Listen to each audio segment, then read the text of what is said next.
It's 7 o'clock on Wednesday, the 2nd of November, 2022, and we are convened for the meeting of the Development Management Committee of East Herts District Council.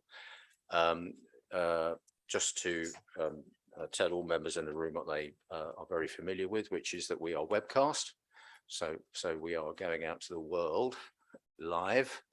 Whether the entire world watches us, of course, is debatable. But I would just like to say to those of you out there who are watching us, thank you very much indeed for engaging with the process. It's all part of the democratic process, and we appreciate it very much. So thank you very much for that. Just internally in the room, just to let people know, the clock up behind Councillor Newton, for example, is the clock that we always take our timings from. And the observant members of the room will realise that it's not quite correct. So, well, I'm not even sure about that at the moment, David. So hopefully we'll stay on track. But just to let people know, if we go a little bit wobbly on time, it's because the clock is just, well, not quite correct. Okay, item 1 on the agenda is apologies. We do have a couple of apologies. Councillor Fernando is unable to be with us, and I'm very pleased and grateful to Councillor Ruslan Barsby for standing in as substitute there. Councillor Carolyn Redfern also can't be with us. I believe she's unwell. That notification came through just too late to organise a substitute, so she's not with us this evening. Chairman's announcements. In principle, I have no chairman's announcements except to say to the committee that there will be one very small training item which will immediately follow this meeting. It probably won't take more than maybe 5 or 10 minutes, but just be prepared to remain for that. Item 3 is declarations of interest. If anyone has a declaration of interest, Ruth's shaking her head. Got nothing interesting to say at all, Ruth? No. There you go. Good, so we're there for that. Next item is minutes of the meeting of the 10th of August. These appear at pages 6 to 17 of the pack. First of all, just to see if anyone's got any comments. No, in that case, I think I need a proposer and a seconder, please. Councillor Crystal move first and Councillor Andrews is second. All those in favour? Very good, thank you. And then we move on to item 5, which in large measure is the main business item of the evening. Thank you. I will read out, as I always do, the wording of the applications in just a couple of seconds.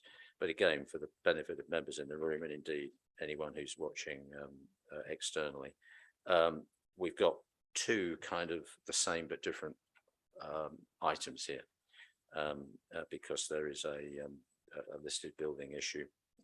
So just in case people think we're going over the same ground twice, we're not quite. So the applications in front of us are 321-2615 FUL A and B, 321-2616 LBC, part demolition of building and part demolition to the rear. It says in the papers conversation of the basement, but I think they probably mean conversion. Conversion of the basement and ground floor to provide Class E, C and G1 use. Change of use to Class C3 use, residential, at first and second floors, with access from the ground floor. Creation of 5 one-bedroom apartments and 2 two-bedroom apartments. Conversion of the barn to the rear to 2 two-bedroom dwellings. Construction of 8 new dwellings to rear, 6 3-bedroom and 1 4-bedroom. Doesn't quite add up. Terraced houses with roof terraces and carports, and 1 2-story 3-bedroom house, perhaps it does, with roof terrace and garage.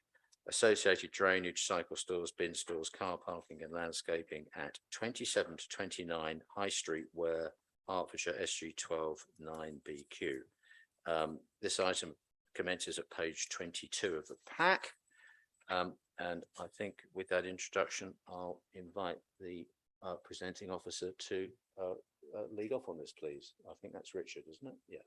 Thanks, Chair. Yes, that's right. I'm Richard Freeman. I'm a team leader in development management. I'm not the case officer. I'm presenting on their behalf just because they weren't available this evening and to manage the number of officers present in committee.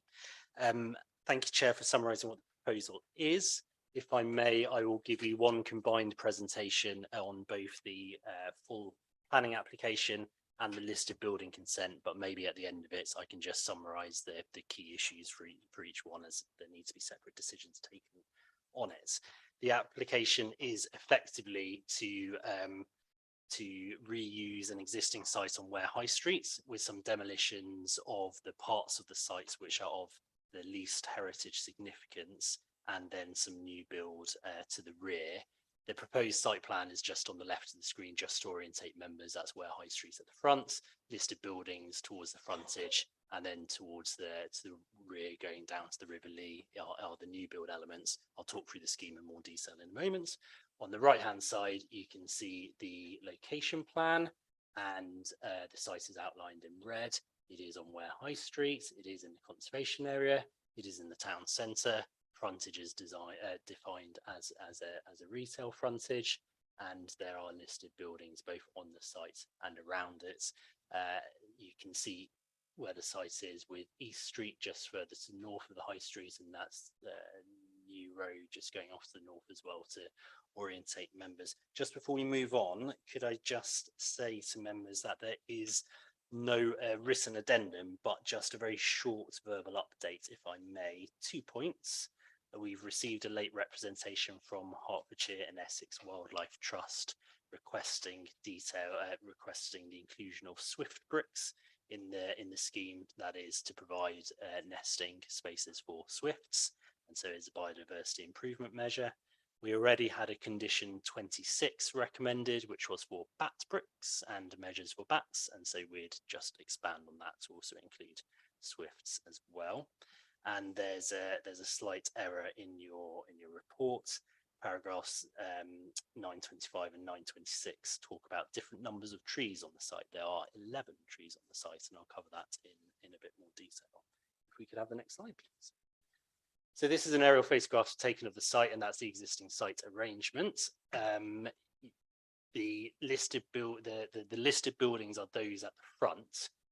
So you can see the building fronting the high street with the ridge which runs side to side. That is number 29, and that's grade 2 listed.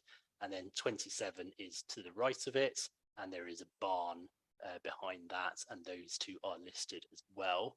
The other buildings on the site, I will just point to them in a moment, are more modern extensions and are the elements which will be demolished. So if I can just point to the screen, I'll point out the listed buildings first and then the modern extensions.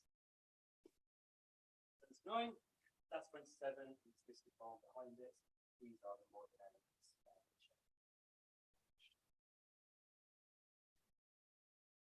The site also has got 2 vehicular accesses. You can see one in the centre of the site there, which gives onto an existing parking area. That existing access would be reused. It's through a gate on Ware High Street and in the listed building.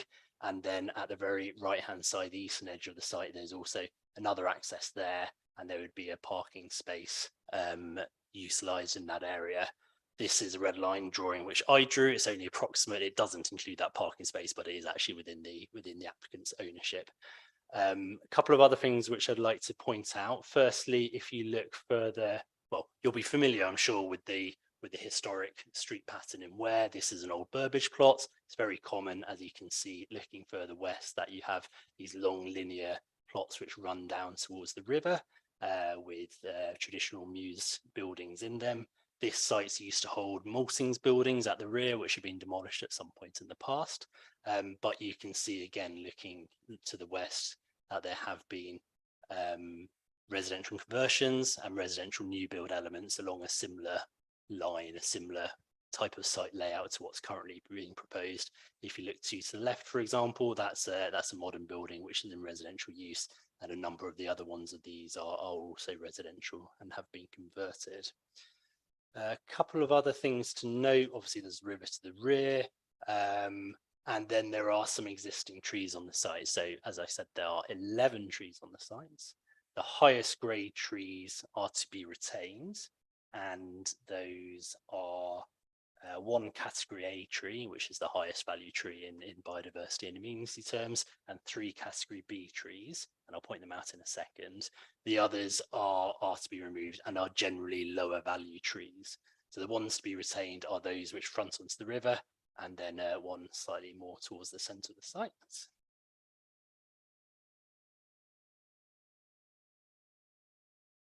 The scheme does include replacement planting as well, and there are conditions to control the details of those.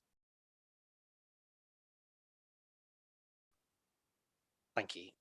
So these are just 2 photographs of the front of the sites, and the listed buildings are the red brick property. If you're looking at the right-hand photograph, 3 stories, and then the whitewash building to its left.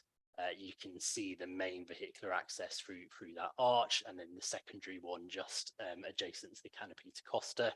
If you look at the larger image, you can see the secondary access located there. These buildings would be retained. They were last in use as banks and building societies. Ground floors would be sympathetically converted so that they could be used for commercial premises, 3 commercial premises in the ground floors and the basements. And that's appropriate as given its designation as a town centre and as the shopping frontage. There is no loss of old money A1 retail shops because they weren't previously used as shops, and so those uses are appropriate. As I mentioned, the 2 vehicular accesses would be reused. As you'll see from the papers, there's been quite a long discussion with the County Highways Authority around parking and access.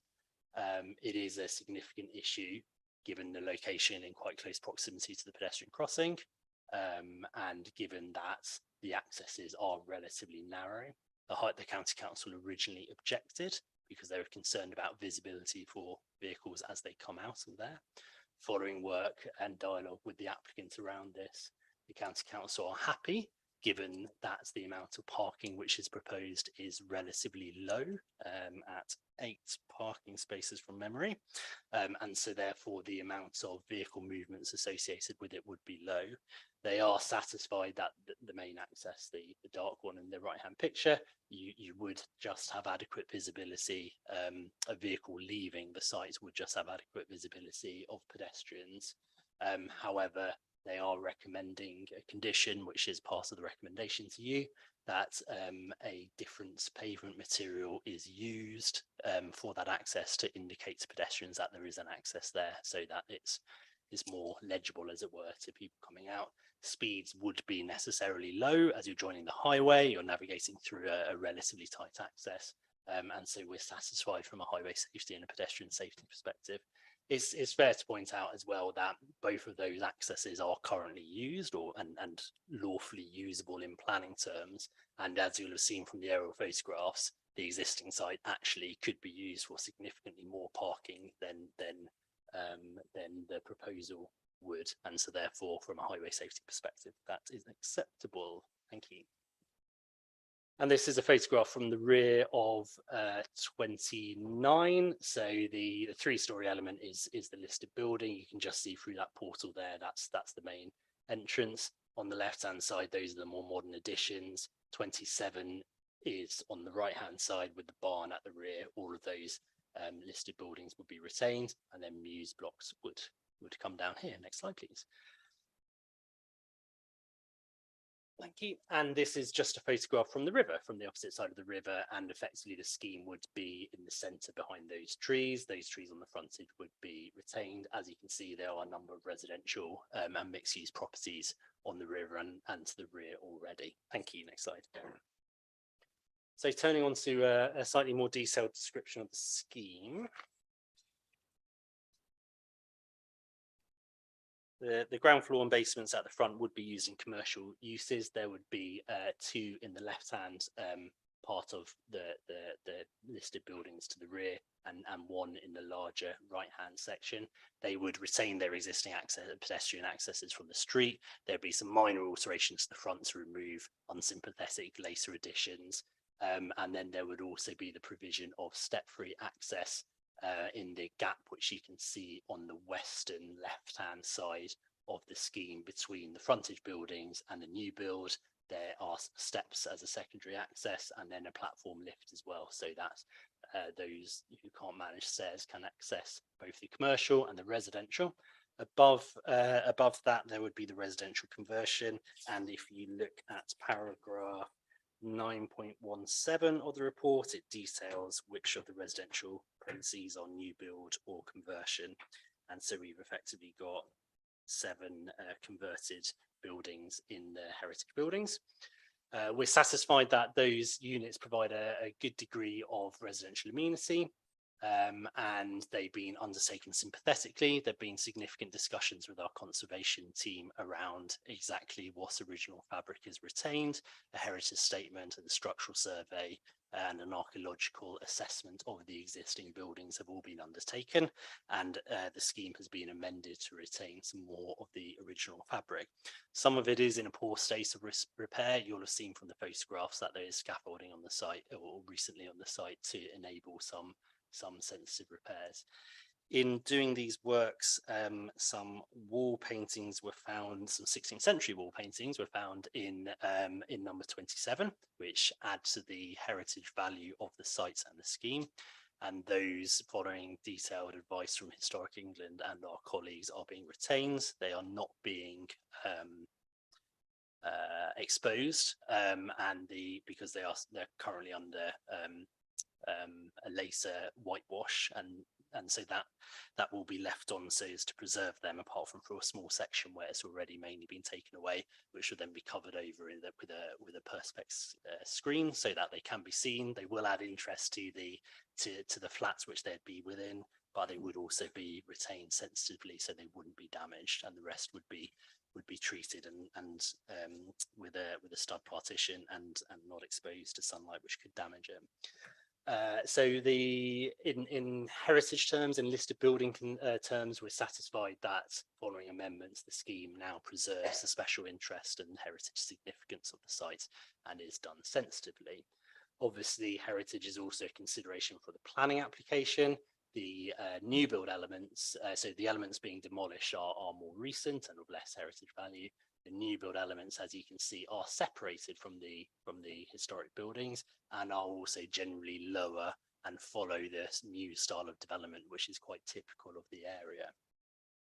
You've got 3 stories on the left-hand side on the west, and then 2 stories on the other side.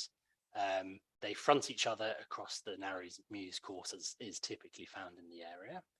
The roof forms have been amended so that they are less bulky, so that from a heritage perspective they respond better to the host, the original buildings, but also so that they have less of an impact on neighbouring residential properties. I'll point out in a moment that there are a series of cottages running along, well, I don't need to point them out. There's a series of cottages running along George Walk on the western side of the scheme. The proposal would be taller than them. However, it's been designed to look extensively away from it. And so the impact in terms of light and residential amenity we consider as acceptable, because it would mainly affect the roof slopes of that. There are solar panels located on one of those roofs. This would cause some overshadowing, some loss of light to those. That is a material consideration, but we consider that that is acceptable. There are also there are windows in residential properties on the eastern side at Riverside House.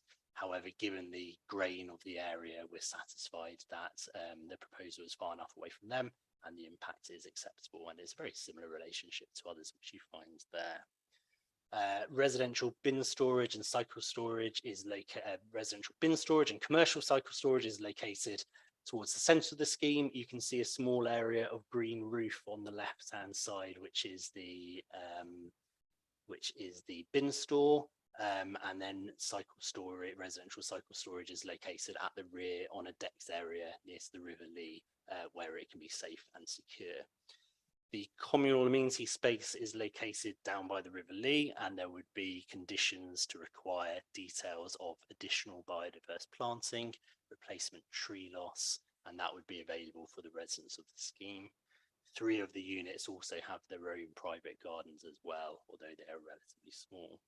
You'll see in the consideration of the amenity of future occupiers that a couple of the units are slightly smaller than the nationally described space standards, the standards we apply as to how large units should be. We're satisfied on balance that that's acceptable because they've been designed specifically to respond to the heritage context.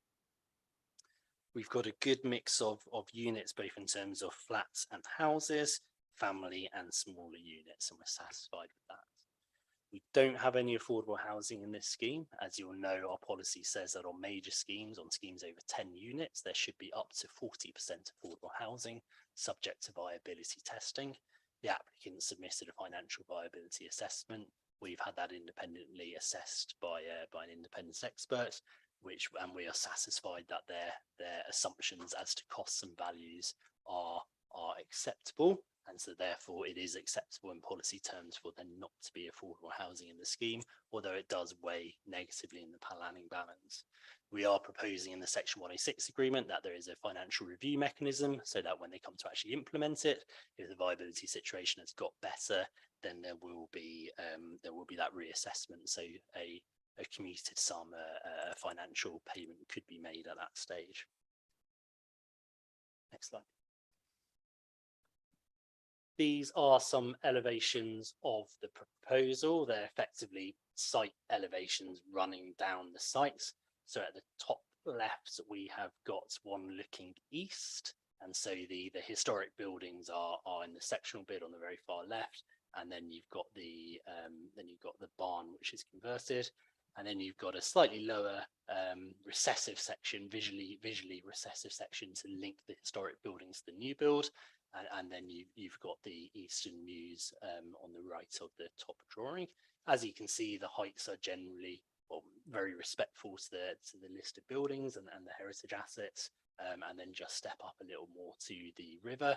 You can just see in the background the heights of some other properties in the area. There are 3-story buildings at the rear there, and so we're comfortable with that from a character perspective. The lower elevation is just the same, looking in the opposite direction. So that's at the western mews, their front elevation, and that's just a CGI on the right-hand side of what it might look like in terms of materiality. Just calling out the projecting oriel windows so that you don't have windows looking directly towards each other from a privacy residential amenity perspective. Thank you. Next slide, please. Now I've just got a series of floor plans which will just move through relatively quickly. This is the ground floor plan of the western new build mews. A couple of points to highlight. Both mews buildings, as I said, look inwards towards the scheme, so you don't have windows looking externally in a way which might overlook any neighbouring residential properties. They've been designed like that so that they've got secondary windows on the side. Parking spaces are recessed, so there is a first floor overhang, as we'll see at the moment, so that central street, as it were, or close, is not dominated by car parking. There is small amounts of soft landscaping introduced where possible, and that also screens air source heat pumps, which are proposed to improve the sustainability credentials of the scheme. And next slide, please. This is the first floor plan, and so you can see that overhang above the parking, which I talked about, and the windows on the angle. Next drawing, please. This is the ground floor on the opposite side, on the eastern side, and effectively shows you a very similar arrangement. Next slide, please. Thank you, Chair. I'd just like to pause there, if I may. Hopefully that is a good introduction to the scheme and illustrates what's in the report. The schemes before members are an application for full planning permission and an application for listed building consent. And please, of course, refer to the reports on each individual one. The key matters for consideration under the listed building consent are only those matters which require listed building consent, being the alterations to the fabric of the listed buildings and the demolition of the cursed listed structures. As I set out, there's been quite extensive discussions with colleagues in our conservation section, so that's appropriate historic fabric can be retained. They're satisfied with it following those amendments. From the street, there are some improvements in terms of those elevations being tidied up. And also it allows buildings which have not been in use for quite a significant period of time to now be in what should be a sustainable use. Obviously, the ground floor units may or may not get occupied.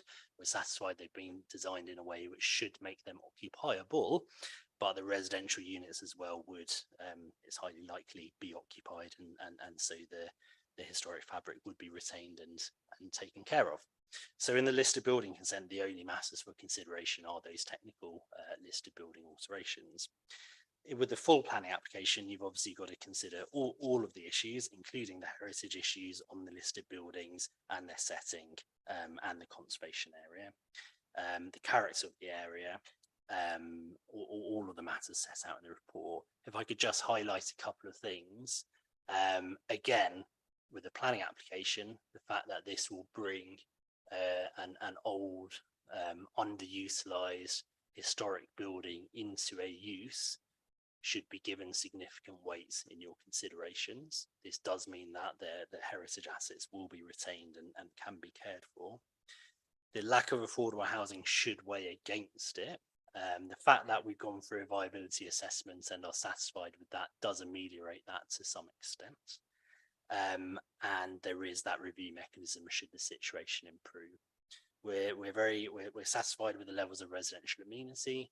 The scheme has various sustainability credentials around air source heat pumps, green roofs in some areas, and mainly with the new build, because it's harder to do that with the historic elements. And there is communal planting, communal landscaping as well. There are 8 parking spaces proposed. This is partly on the advice of Highways to make sure that the use of those accesses is appropriate. But we're satisfied with that given the location just off the high street in central Ware, and that's appropriate. Those spaces would be for the new build elements of the scheme as well, so that people know effectively if they are buying a space with a parking with a car park.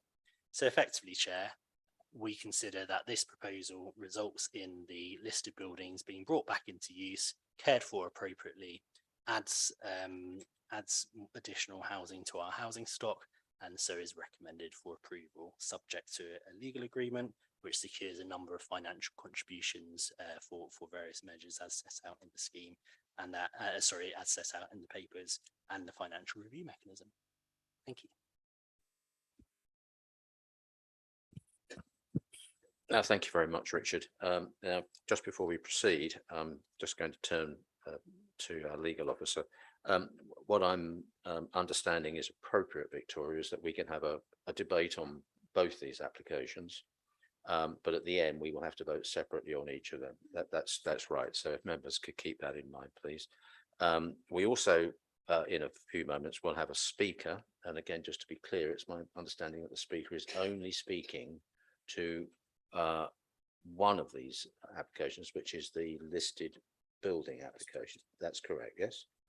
Okay, so again, if you just want to keep that in mind, members. So I think with that then, there are no speakers against, so we'll call for the speaker 4 to come along and take the hot seat. And this is Mr. David Goody. Mr. Goody, just I suspect you may be well aware of the rules of engagement, but they're very simple, but we'll just remind you. So you get 3 minutes, and we keep the time quite precisely, so it will be 3 minutes. It starts the minute you hit that button in front of you. Good evening, ladies and gentlemen. My name's David Goody. I'm Director of Brown Dog Developments, the applicant for the applications, and we work for ourselves. We're local developers. I'm Ware born and bred, and family still live in Ware. Our staff live in Ware and Hertford. So we're locals, and we take a lot of pride in what we do. We purchased the site a couple of years ago as a almost derelict site, and we've cleaned a lot of rubbish up left by the 2 banks that were in situ. And since then, we've been working on an application closely with yourselves and your professionals over the last 18 months or so. A little bit of background in terms of who we are, what we've done. Both ZFS, our development partner, and ourselves have both won local awards for recent developments. ZFS were winners of the Ware Society Awards for a small residential development known as the Old Independent Chapel. And I was involved in a local development known as Ellison Close in Hunsdon a couple of years ago, quite a contemporary scheme in a difficult place. But we won the best out of London home evening standard award in 2020. So we pride ourselves on quality, we pride ourselves on delivering good schemes, and we pride ourselves on building something that we would live in ourselves. And obviously we live in the area, so we're going to be walking past it regularly. We've worked very hard, as you've heard earlier, with regards to heritage and highways comments. They were technically quite challenging, but we've overcome those, and we've worked hard also to keep the critical parts of the buildings, such as the panelled room, which is quite historic, and to protect that in the application. We've actually had the Ware Society to site. I think they visited a couple of times during the process to enable them to see the current state of the buildings and also view some of the buildings that they hadn't had access to before. So that's been a good conversation to carry on with. We've employed a very good professional team. So our architects and our design team are all award-winning architects. They've worked with me in the past, in my previous lives, with major house builders, and we've won awards together, and we consider ourselves a good team. So we'd like to carry on that way. To conclude, this scheme provides good residential. It brings to life the high street, which needs some help, and it provides in excess of 400,000. Sorry to do it to you. Okay. Stop. Sorry. All right, no problem. We do it to everyone. It's not. It's nothing All right. personal. All right. Anyway, thank you very much indeed. Thank you. Okay. All right. So over to members, comments, questions. I've got Peter, Councillor Ruffles, Councillor Beckett, and Councillor Kemp, and we'll take that as a first batch in that order, please. Chairman, thank you for letting me speak first, because I realised there was a reference to Ware Society just now, which I didn't read about in the papers. I ought to just mention that I am a member of Ware Society in the interest category, but I think it's as much for information. It's not a pecuniary interest. Chairman, I know we mustn't be emotional about these things, either for or against, when we're considering a planning application. We must be rational and calm, but I am an enthusiast for what I see, and that enthusiasm has developed over the long period of time. In fact, the application has been with us, this council, for 12 months. And before that, there were conversations going on, and you've heard from the presentation by our officer how many other agencies were involved in the detail. And I think personally, I'll leave it for other speakers later to discuss the affordable housing elements and that sort of thing. But if I can just speak as your champion of the historic built environment, which is a little role I have at this council.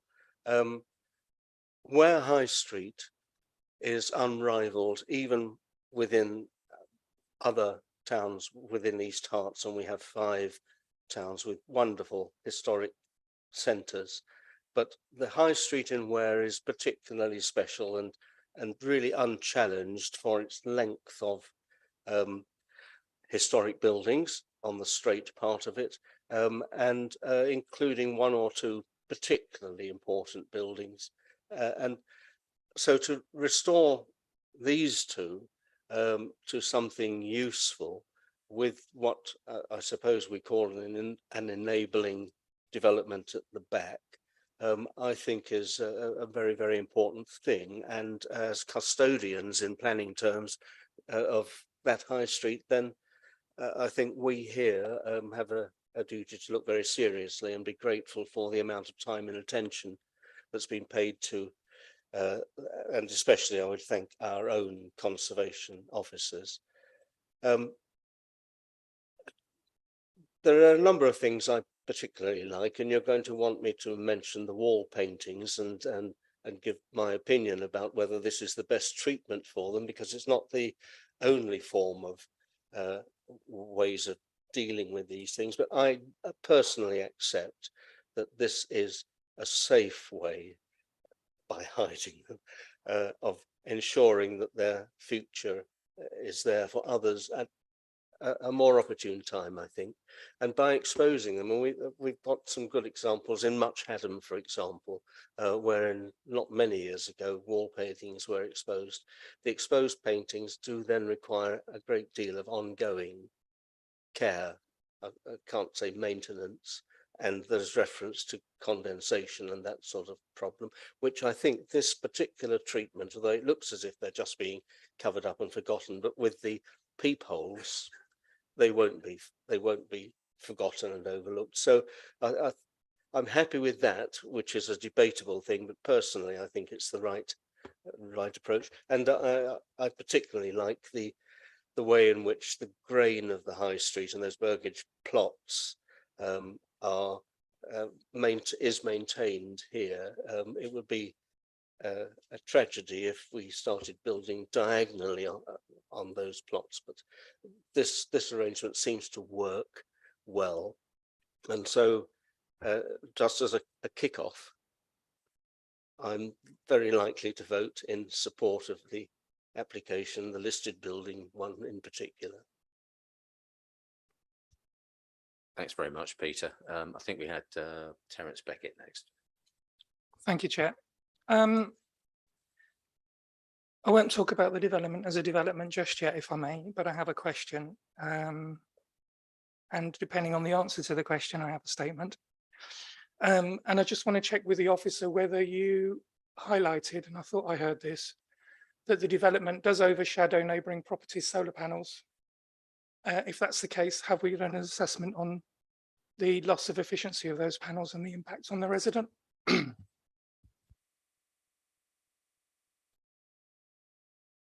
Thank you, Chair.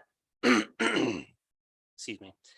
Yes, this proposal would have some impacts on solar panels on the neighbouring property. I'll point them out in a moment. There would be, well, I'll point them out now. The solar panels are located there, and this three-story building. So the impact on the solar panels is a material consideration, and there's case law to demonstrate that.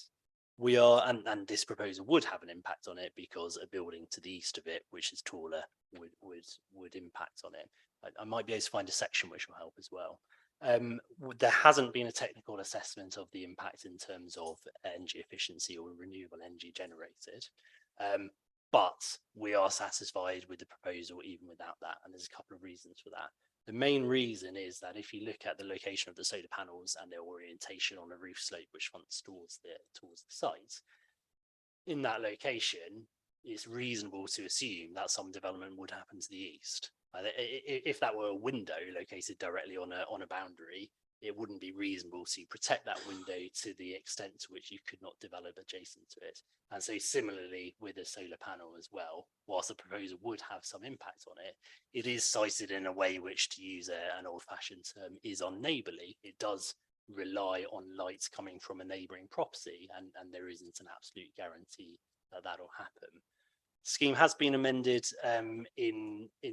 whilst it's been under consideration, because there were mansard roofs in that area which had steeper roof slopes, and so would have had more of a mass nearer to solar panels, and so the impact has been reduced as a result of that. But because of the relationship of those solar panels to the application site, we are satisfied that it is acceptable without that technical assessment. You hinted at a supplementary. Absolutely, Chair. Yeah. So in my due diligence at looking at this application, there's not a lot I can say about the sustainability, it's my old record. I noted a case of William Ellis McLennan versus Medwell Council and versus Ken Kennedy in 2019. In December 2018, permission was granted by Midway, not Medwell, spelling error, Midway Council for Ken Kennedy's rear extension on his domestic property in Kent. This was despite objections that the proposed extension would interfere with the sunlight provided to solar panels at neighbouring property. In June 2019, this permission was challenged in a judicial review. The judge concluded that the council was not entitled to disregard the impact of the proposed development in the claimant's renewable energy system. As a result, the judge quashed the grant of planning permission to the extension. So I'd like legal counsel to let me know whether we should be considering that, because I feel that we maybe don't need to be sitting here if that's the case, that it could be quashed under a judicial review. You're being overwhelmed with people who wish to respond to that. So where shall I start? You want to start with this end of the table? Okay. Thank you, Chair, and I appreciate council you asked for legal advice, but if I can put it in a planning context, and then I'm sure we'll hear the detailed legal advice. That is case law which we're familiar with, and as I said, case law does demonstrate that it is a material consideration. It is a material consideration. You do need to consider it. What I think we are doing differently to that example is we are not disregarding the impacts. We're being very clear that there is an impact on the neighbours. However, for the reasons which I set out, we are satisfied that it is still acceptable. It will have an impact on those solar panels. It will lead to less energy generation. That will have sustainability impacts, which are the crux of that consideration. However, if you weigh that, and there are other elements of the schemes which weigh negatively in the balance, for example, the lack of affordable housing, with the things which are positive in the balance, our advice to the committee is that it still comes out positively, and you may obviously disagree. There is obviously always a risk of judicial review and challenge. I would suggest the important thing is that the committee, in reaching their decision, clearly consider the matter and don't disregard it, and then you are entitled obviously to come to your view as to what it might be as the relative importance and merits of those. Thank you, Richard. With that said, Karen, do you wish to speak, or are you resting your case? I need to say that what Richard's just set out, I would endorse, and also we consider risk of challenge, and if we felt as officers, as LPA, that there was a significant risk, obviously we take that very seriously, and in this instance, for the reasons Richard's outlined, we don't believe that to be the case with this application. And I'm not going to forget you, Victoria, and your comments. Yeah, I completely endorse what Richard has said. Obviously, you know, the committee this evening are aware of that case. It's been discussed. Planning officer has all said about, you know, weighing in the balance. So you've been given that information. So like they said, there's always a risk of judicial review or challenge, but it's that information that the committee are aware of this evening and how they consider that and deal with that as material consideration, which is the important thing this evening. Thank you very much, officers. I think we're done there. Otherwise, we'll go on forever.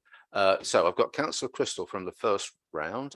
Would anybody else like to? Oh no, I beg your pardon, Councillor Kemp. You're up first. Yeah. Thank you, Chair. Thank you to the planning officer for his excellent presentation and for the very full details and very useful details provided of this site. However, I do have to express my regret that, contrary to item 7.3, an officer was not present from 6:30 to advise on these plans, which means that as a result, this committee will have to ask more questions in this meeting than would otherwise have been the case. And it obviously gives us a little less time for consideration of the replies. So I hope that this can be redressed in future. It has been a very valuable feature of previous meetings. As for the application itself, I have quite a number of questions as a result of that. I will try and concentrate initially, therefore, on some questions that and observations that actually relate to the statements that have already been made by other councillors. Firstly, to declare also that I am also a member of the Ware Society, and I am the Ware Town Council councillor representative on the Ware Society, but no pecuniary interest is involved. I did naturally check with the Ware Society before coming to this meeting, and they confirmed that indeed the developers had approached them and they felt they had been very cooperative and had engaged well. And I think this is something to be commended, and it's good to see developers engaging with relevant community groups in this way, and to be seeking to preserve important aspects of these listed buildings, which, as Councillor Ruffles has pointed out, are of great importance in Ware High Street. It's good also to see unused buildings being brought back into use. It's a matter of great regret to Ware that all 6 of its banks have been lost, but that ship has sailed. Banks are difficult things to convert. It's good to hear that there is hope to be some commercial use for them, and the costs involved in converting banks and also in converted listing buildings are considerable. And as for most brownfield sites, I'm not surprised that affordable housing has not turned out to be viable within the scheme constraints. So there are many good features of this proposal, but I do have a number of concerns. The first one indeed is linked to the point just made by Councillor Beckett regarding the overshadowing of the solar panels, but also indeed the impact on the properties in George Walk itself. And some residents there have expressed concerns. What is going to be the gap between George Walk houses and the backs of these houses? Is there going to be any loss of light involved there? Is there any danger of damage to those houses from foundation works? And regarding the solar panels, would it not be appropriate to provide compensation to the relevant homeowner for the loss of revenue by the developer, and perhaps this should be included as one of the conditions of the planning permission? Secondly, regarding parking, the briefing notes go into some detail about access, but they say very little about the parking apart from the proposal for 8 spaces.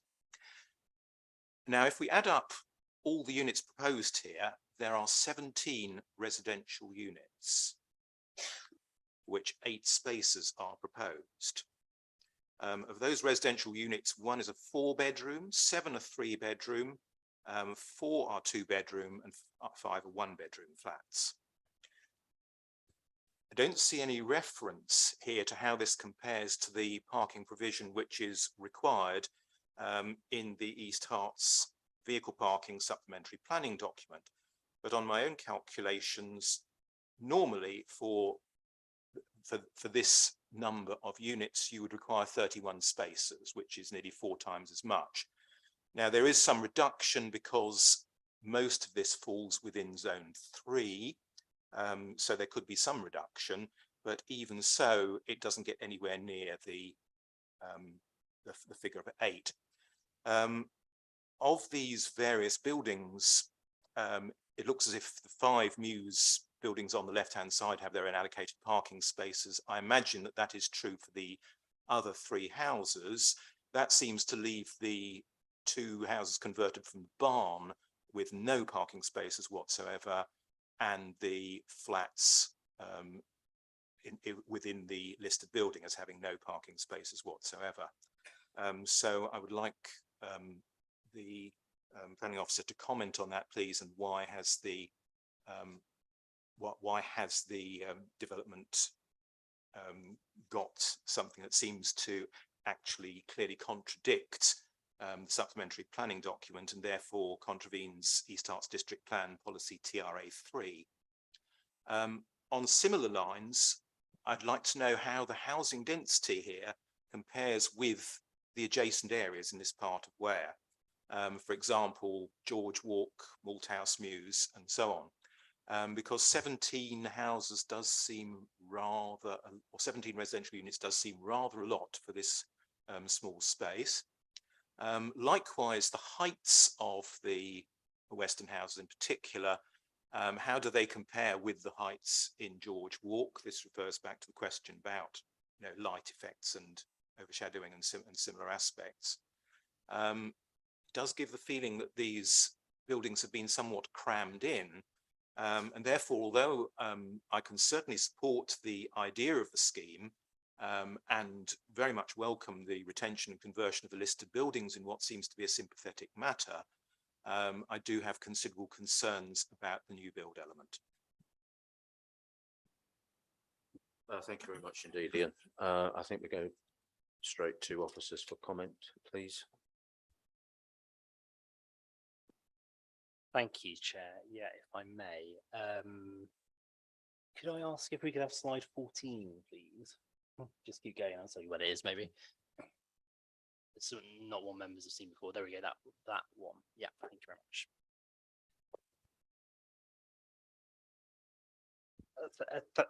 Thank you, and I'll hopefully answer your questions, Councillor, but please do let me know if I have missed any. To begin with George Walk and the impact on those. This is one of the submitted drawings and is a section through the site. Hopefully you can see if you look at the red lines on the site plan on the right hand side, that shows you where they are, and the left hand image is the top one, and that very usefully actually shows the solar panels on the neighbouring property. So if I'll point them out in a moment, you can see in the grey hatching the existing properties on George Walk, and then the Cussway is the western proposed mews. And so if I can just point to see where the solar panels approximately are.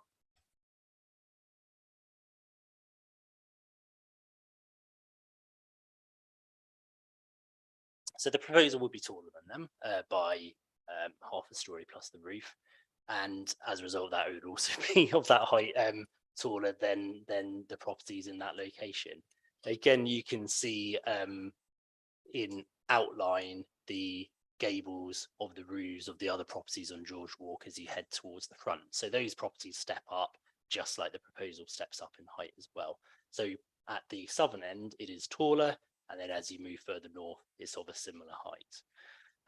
My understanding is that those properties are also designed so that they all of their primary principal windows at least are looking away from the sites, and so impacts in terms of light and outlook would be very minimal.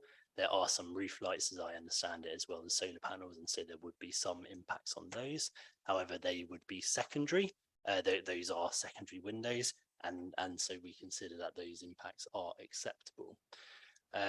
Hopefully this also answers your questions about proximity of the buildings to each other. Effectively, there's an air gap between them, but they'd be built against each other.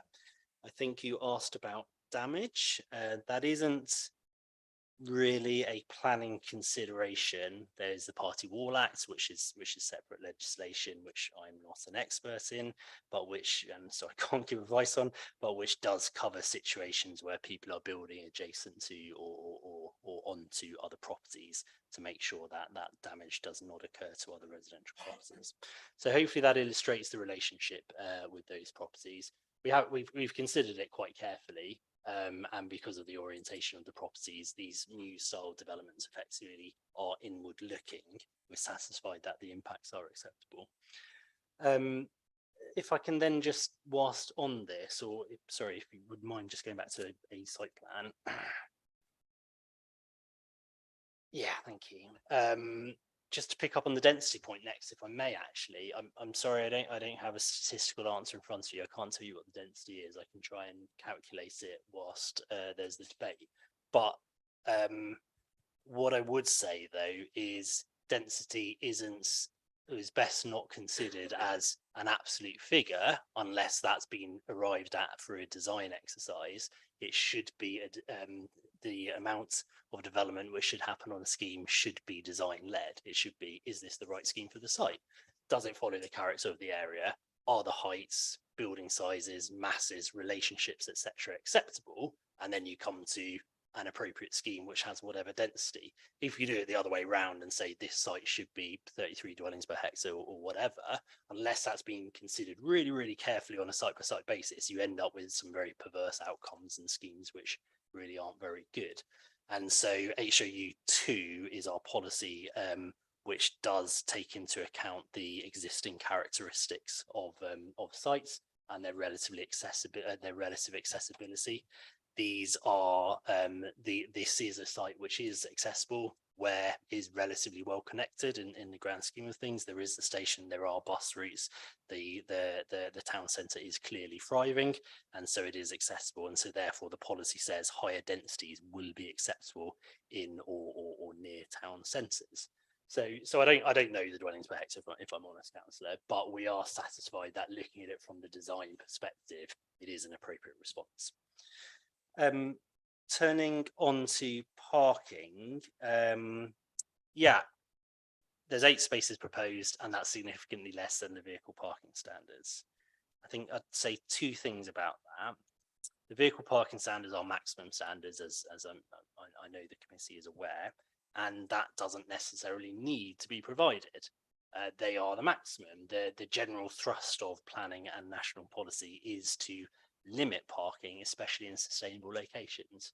We consider this is a very sustainable location, and so it is a location where it is appropriate for it to be significantly below the maximum standards. This falls within what we call zone 2, and so if you apply those standards, it's approximately 18 as a maximum, 18.25 spaces as a maximum, and this is below that. And then again, each site should be considered on its own basis, and considering the fact that those accesses are existing, we wouldn't want them to be altered because there is, they are part of the heritage of those buildings, and highways do want to limit the amount of traffic which goes through there. This officers are satisfied that that's the right number. Obviously, you could say, well, okay, fine, have 8 parking spaces, but fewer residential properties. That, fair enough. However, we don't think that there need to be fewer residential properties because we think it's acceptable in design terms. And it's also got to be said that converting a historic building will have significant costs. The revenues from the conversion will be lower than revenues on new build. And so there is an element in the scheme of a certain quantum of development is necessary for it to be viable, or well, something which the developer is willing to take forward as a whole. Hopefully I've covered most of your questions. Thank you. Just need to come back on a couple of points in that. First, you state that Ware is a very sustainable location. That is not really the case. You can travel to Hertford or down to Liverpool Street by train, but not really anywhere else. Bus services through Ware are pretty poor, which has been pointed out many times, and frankly, it's nowhere near as sustainable as is thought. And this site is not in zone 2. The only sections that are in zone 2, according to the zoning map, are the conversions fronting onto the high street directly. The area behind it throughout is in zone 3, according to the zoning map. So that means that a greater provision of parking spaces should be made. So this still gives the concern about whether this is in fact representing overdevelopment for the site. Whether the number or size of some of the dwellings is perhaps not quite appropriate.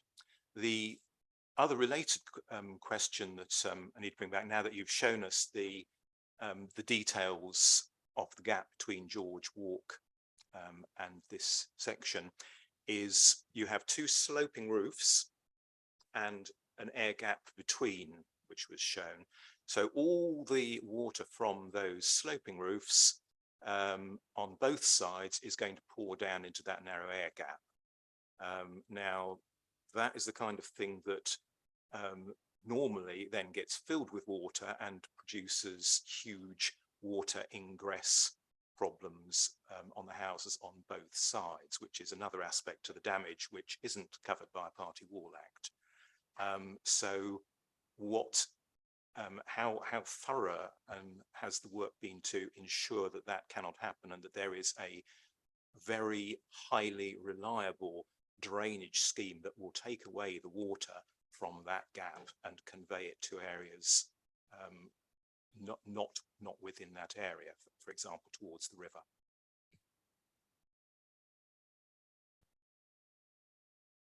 I'll start, but I might ask Karen to come in. Firstly, can I accept your correction as to the parking zone? Thank you, councillor. It is the frontage which is in zone 2, and the rest of it falls beyond that. Officers are satisfied with the level of parking, and obviously committee will will come to its deliberations on that matter.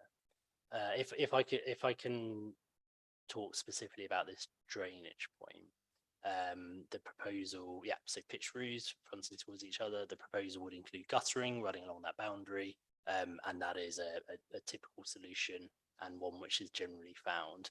There is no prohibition against building up to a boundary in planning terms in general terms, and also there is, again, in general terms, a presumption that it is in people's own interest to maintain their property, because it is them as well as potentially others who may be affected by any water ingress. The proposal includes guttering as standard with most properties, and there hasn't been a more detailed consideration of that matter beyond that, to be honest with you, councillor. This is a matter which is covered by other regulations. As I say, I'm not an expert on the Party Wall Acts, but these are matters which are covered by the building regulations as well. It is quite common that details of guttering aren't shown on planning drawings because they're normally taken to be de minimis, i.e. something which doesn't require consideration or control, but one is deliberately shown in this instance. I think all I can say is we're satisfied that that roof would drain in an appropriate fashion, and the extent to which it's a material planning consideration only relates to the general drainage point as opposed to damage to any individual's property. I think that's fair to say. Could I just ask you to comment on, in respect of a word that Councillor Kemp used? I'm sure he chose to use the word, which is overdevelopment, please. Yeah, by all means.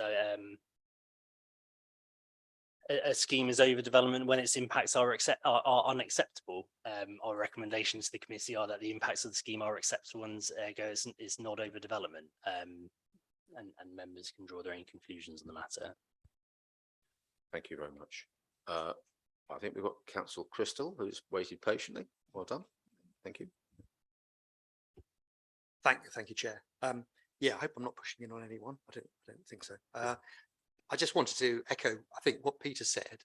The heritage value is of preserving these buildings is really the buildings at the front is obviously very, very valuable for the town. In terms of the wall paintings, just a kind of minor thing.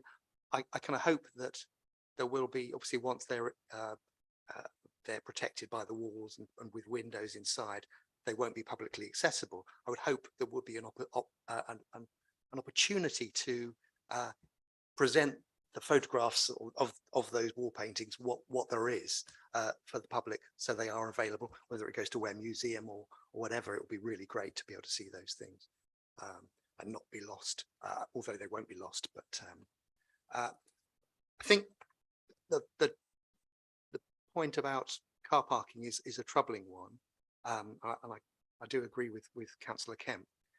Eight spaces is very, very limited for the number of houses there are, the number of homes there are there. But I can understand the arguments, and that's fine. I think it would be much more palatable if there were some perhaps, for example, 106 money towards a car club, which I know I always talk about, but I think in this case it would be one of those things that could really help the community councillors accept that this development makes sense and doesn't lead to parking problems for other residents in the town. Coming back to the solar panels, I think from the cross section there, it's pretty clear that they will be rendered pretty much useless by the presence of the new building. And I understand that it's a material consideration that's been taken into account, but I kind of feel that given our council's views on sustainability and our push for reducing energy, encouraging low carbon sites, the fact that there hasn't even been a shade analysis done, I think doesn't reflect well. And I think it would be really good if there could be a condition that would perhaps say a shade analysis will be carried out and a proportionate compensation provided, whether that is to the owner of the solar panels, or whether it would be possible to even move those solar panels. That might be more expensive, but perhaps that would be an option to move them. put them on one of the buildings. I don't know, but otherwise it feels like we are setting a poor precedent. And last question is, has there been, it may be hard to calculate, but do we know if there's been an overall change in the commercial floor space? I think obviously having the 3 units is really positive, but I just wondered if there'd been a reduction or much change. And that's it. Thank you very much indeed. Back to you, Richard, Karen. Yeah, thank you. So to go in reverse order, maybe if I can, councillor, yes, there would be a reduction in commercial floor space because some of those outbuildings to the rear are in the ground floor. The ones to be demolished are in commercial use on the ground floor. However, we're satisfied that the commercial offer is still viable in terms of being likely to attract an occupier. And there is some flexibility as well as to how exactly it's laid out internally to make that more likely. 2 of the units have frontages onto the high street and so are more appropriate for where there'll be some coming and going. The 3rd one is located to the rear of the westerly section and is a bit smaller, and so might be more appropriate for something which is more of the kind of professional services element. Coming back to sustainability then, and the need to see that fully in the round. Sustainability is hopefully baked into the planning system in all ways, in terms of making sure that development is directed towards the most sustainable locations, in terms of making sure that developments achieve reductions in carbon emissions, and encouraging changing behaviours around how people heat and power their homes and travel. And so that needs to all be taken into account, as well as clearly the impact on these solar panels on the property. There's a difference between the impact in sustainability terms and the impact in terms of financial costs to a neighbour. It is not a planning consideration for the financial costs of the neighbour to be taken into account, and it wouldn't be appropriate for compensation to be required. It isn't for us to apportion who gets what lights. However, the sustainability impacts, the fact that there's more energy needed from the grid is clearly a consideration. It will have an impact. Such studies can be done to assess the impact. That's absolutely the case. As a planning officer, you can always ask for more information. There is always something else which you can ask for, but you've got to be reasonable and proportionate about how you do it. We are satisfied that even though the proposal would have an impact on that property, and even if it were to be the case that no electricity would be generated, the benefits would still outweigh the negatives, due in part to the location of where those solar panels are. I think we've also got to recognise that whilst that is a negative, there are various positives, as the committee has, around reuse of heritage buildings, but also there are sustainability benefits of the scheme itself. It will reduce its carbon usage by 31% beyond the building regulations. It does include air source heat pumps. It does include biodiverse planting and other opportunities for biodiversity in terms of bird and pat bricks. It does include green roofs, and there would be a construction environmental management plan to reduce the impact in terms of during the construction process. Yeah, so the committee's clearly got to see all of that in the round. We do consider that this is a location which is at the heart of where it is appropriate for people to travel by a range of opportunities. Getting people to travel less by car is something which is endorsed in policy terms, and a balance has to be struck between the amount of parking spaces and the amount of opportunity for other travel. There is a contribution. I didn't go through the contributions in detail. They're in your papers. There is a contribution of £116,000, I think. £116,000 towards sustainable travel. That needs to be spent with the agreement of the County Highways Authority. It may be appropriate that can help fund or part fund a community car club in the local area, or it might be for other local sustainable travel reasons or purposes, but it would be for sustainable travel in that area, if that helps. Thank you, Richard. Just a couple of points which you've not responded to specifically, I think. Councillor Crystal made reference to a car club. I didn't hear you responding to that. And maybe it doesn't require a response, but Councillor Crystal also made the point, which is it would be nice in some way to capture for history the wall paintings. So would it? Well, it's fine. It's fine. And it may be that it's not strictly a planning consideration, but I imagine that you might say that we could, if this permission is granted, we could speak to the applicant to see if they would be happy to facilitate that. Yeah, apologies. So the sustainable travel contribution I was suggesting the purposes could, with the agreement of the county council, include potentially a car club. That's what I was trying to drive at there. And yes, on the recording of the visual recording of the wall paintings, that can be included, and we'll just work out whether or not it's better done through condition 13 on the list of building consent, which is around details of the restoration of those, or whether or not it's through the built archaeological conditions on the full planning application. But one way or another, that can be recorded and become a public document. Thank you. And then before we come to Ruth and David, just another thing. The suggestion, and it's a suggestion that that there might be some form of compensation to the owner of the property with the solar panel, or another suggestion made that maybe there somewhere whereby some assistance could be provided so that the panels could be moved. You have commented on that, but it's come up more than once. And I'm sensing that the mood in the room is that we can see that this project is probably quite sustainable, but we have some sympathy for the resident of the dwelling that has the solar panel, which will be less effective going forward. So I just feel that, in fairness to the committee, we should just make sure that we're very clear on the position there. So this is, as whoever thinks best, this is either a question for planning officers just to come back on, or Victoria to come back on. But I just think we owe it to the committee to deal with that head on.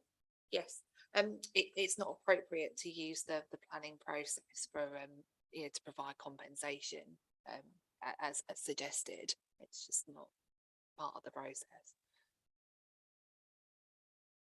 Okay, that was clear enough. Outside of the planning process, they might be willing. Yes. Karen is just suggesting to me that applicants in the room and is hearing this, it might very well be that he might find a way to respond to these comments. But comment from Victoria was completely clear, which is that the planning doesn't enable compensation in the manner that it's been suggested this evening. Okay, I've now got Ruth Buckmaster and then David Andrews. Thank you, Chair, and thank you to the officer for a very detailed presentation. I'm following on from Councillor Kemp's summing up of the concerns, and actually, yeah, he voiced it far better than I could over the parking issue. Again, I was concerned the fact we only had 8 parking spaces for 17 properties. But what I was confused about, and obviously would like an answer, is the fact that you said you've now also got 1 disabled parking bay on the site, which I couldn't see on the plans. I couldn't find where that was. And also that you were going to have measures to stop extra parking. And I'd like to know what those measures are. And finally, what is the governance of the shared space? Who will be responsible for it? Yes, so we'll take an answer to that, then we'll move on to David Andrews. Please, Richard and Karen.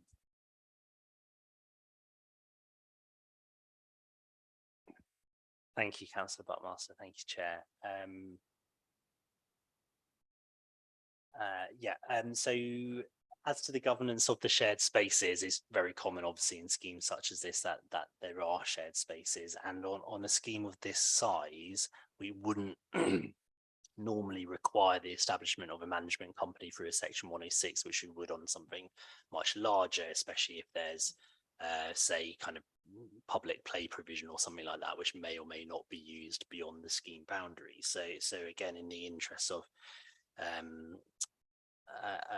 to what extent these things need to be controlled, we don't consider that as necessary. There are requirements around provision of landscaping details, and so we can ensure that they are appropriate, and that includes maintenance. There is a limit to how long the planning system can generally require things to be maintained for, because again, it is in those residents' interest to maintain it. So the conditions around landscaping would require details of how the landscaping is going to be maintained.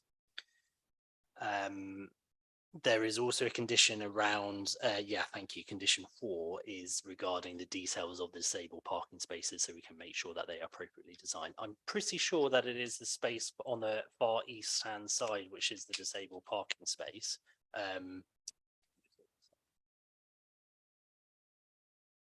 Thank you. So there's one space on the vehicle access on the right hand side, which I think is the disabled space, but I can double check and come back to you.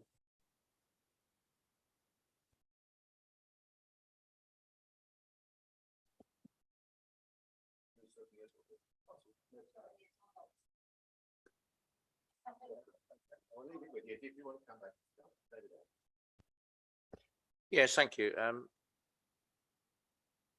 I also question the sustainability element of this.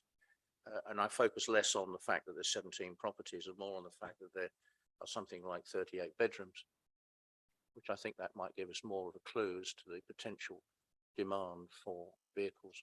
And sustainability is not just about vehicles, it's the internal combustion engine that is the ogre in this, and electric vehicles and hydrogen powered vehicles still require somewhere to be parked. And I agree with Ian that the sustainable transport hasn't yet come to where in any real way.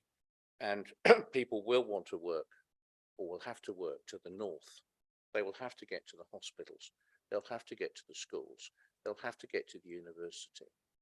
And that would not be sustainable at the moment. But obviously we hope in due course that there would be plenty of public transport that would make it more so. So I am concerned about that. Clearly it's a very tight site. A line has to be drawn.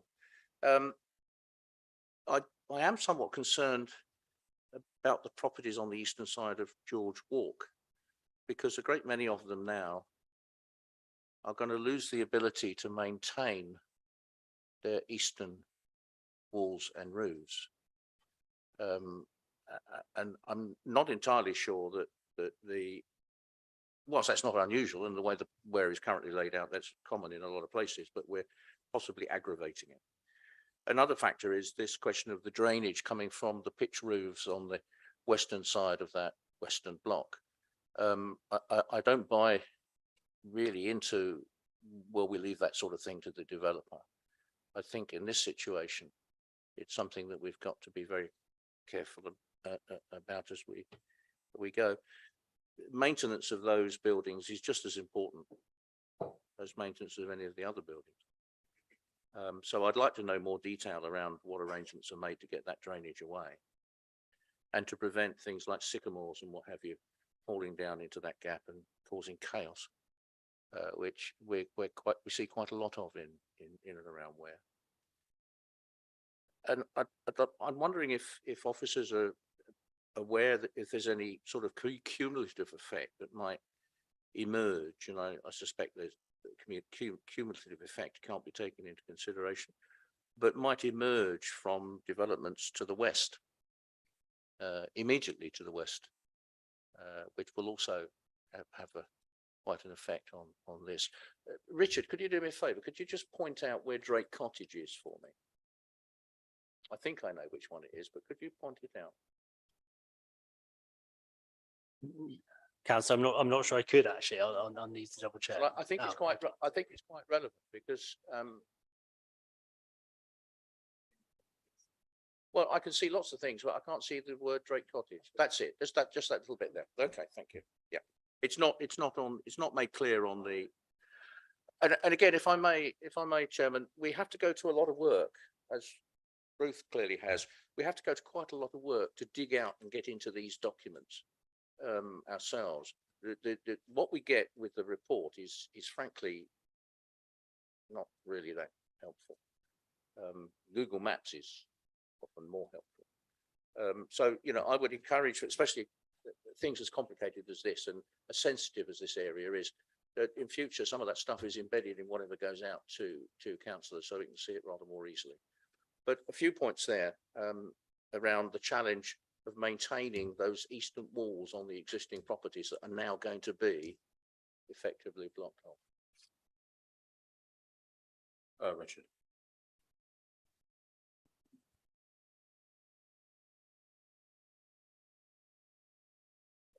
Yeah, thank you. If I can take a step back to Councillor Buckmaster, I'll point to the disabled parking space.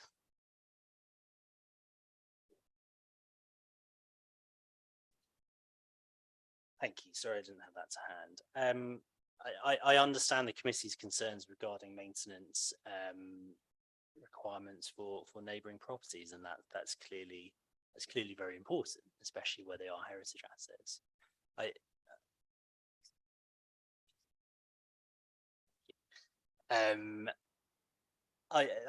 There's a couple of things which I would add. Firstly, I'm not aware that there is actually a requirement to allow access for someone to maintain something. And so is there actually something which is being lost as a result of this development if maintenance is required from a neighbouring site? And so does the proposal change it in that regard? Clearly there'd be a building built against it, and so therefore it is a different situation. As the building regulations do cover this, and I've just been informed by Karen that is part H of the building regulations, which do cover the requirements for maintenance. In planning terms, the drainage, unless there's a specific reason to consider that the drainage arrangements from a gutter of a property will be unacceptable, it's generally found to be acceptable. There's no reason why this gutter should not work. It's not draining a particularly large area of roof. Gutters are maintained to whatever extent they are maintained in general terms, and this wouldn't be anything different from that. As I said, it's not unusual not to have details of guttering. So it's not, it is covered by other regulations. The extent to which we can consider the maintenance impacts on neighbouring properties is limited in planning terms. You can consider the drainage proposals of a scheme clearly. This does show how the roofs would be drained, and so I'd encourage members to find it acceptable.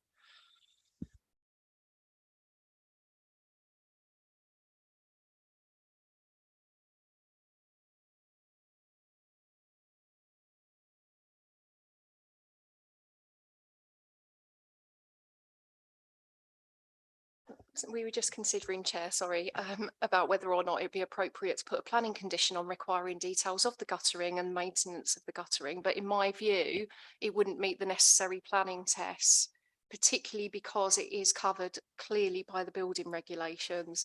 So I wouldn't want to do that. Do you mind if I just ask you one question arising from questions from the floor? And you might think this is slightly trivial, but it's quite vivid, which is that Councillor Andrews makes reference to sycamore trees. And we know exactly what he means. So can I just ask you for a comment on that issue? It's not particularly relative to sycamore trees, but we know what the point is.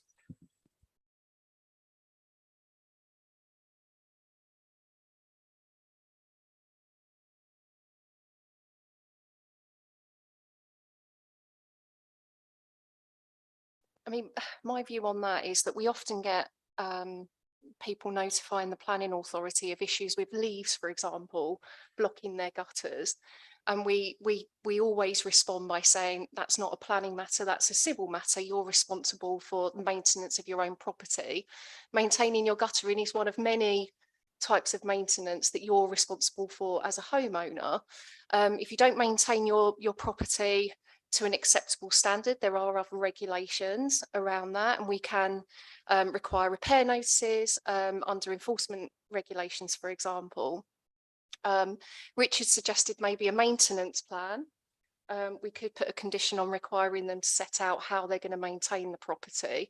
But again, I'm not sure that would meet the relevant tests of planning. I do think it is a civil matter and the responsibility of the homeowner to maintain their property. And we are veering outside of planning in terms of this topic.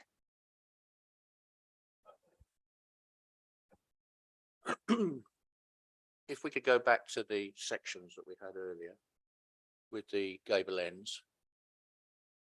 We're engineering a situation where the people, the property owners in George Walk will not be able to maintain their roofs, gutters and walls on their east side. And this new development will not easily be able to maintain the gutters on the new development. So you can have as much civil thing as you like and as much regulation as you want. Simple fact of the matter is we're engineering a situation or potentially supporting a situation where we're engineering a potentially expensive problem, some of which might include heritage buildings, which we have already acknowledged in this meeting. We're actually going to take considerable steps to protect. I mean, it's a valid concern and I understand the concern, but again, you know, we grant planning permission all the time for extensions on domestic properties, for example, that abut boundaries, the boundary wall of adjoining properties where there are similar concerns. But again, we wouldn't refuse planning permission on those grounds. It's a matter for, it's a civil matter. It's a matter for the homeowner. It's not a material planning consideration. Thank you very much for your questions, David, and responses, Karen and Richard. I think, Tony, you've got a question, then I'll come to you, Terence. I've just got one point. Correct me if I'm wrong, but I seem to remember reading that the gutter between those Great Cottage to new build, there's going to be a walkable box gutter. I seem to remember reading that in the detail somewhere. That was the first point. If you can answer that. Oh, yeah, Councillor Stowe, I have to defer to you on that matter, although that section does show a flat area. That does show a flat area on the boundary, and whether or not that would be designed in a way that could be, yeah, so thank you. Maybe that is an appropriate solution to that. And in that instance, maybe the detailed design of that is a matter which can be controlled by condition. On the left-hand section, you can see the flat section adjacent to it. And so maybe, yeah, we can have a condition around the detailed design of that to make sure it's structurally sound. I note in passing that if that drawing is to be believed, it doesn't show gutters on the existing properties up to the boundary as well, which should be taken into consideration. Tony, just before you ask your second question, you suggested a condition there on the prompt of Tony's questions. Can we take it that that's, as it were, a firm proposal? Because I think the committee would be interested in that.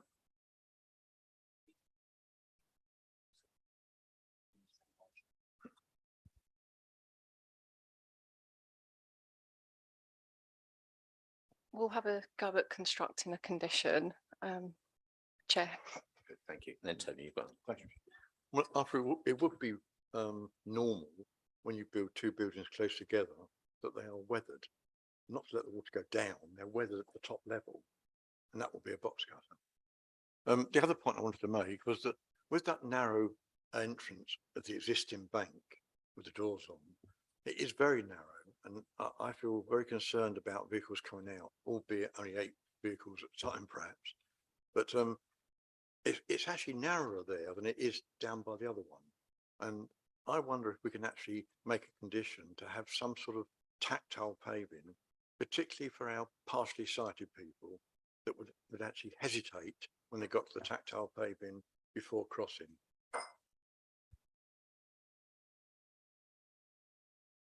Yeah, absolutely, Councillor. I think that's a very good suggestion. The Highways Authority requested that it was a contrasting material for the drop, but including that as part of it, I think would help that.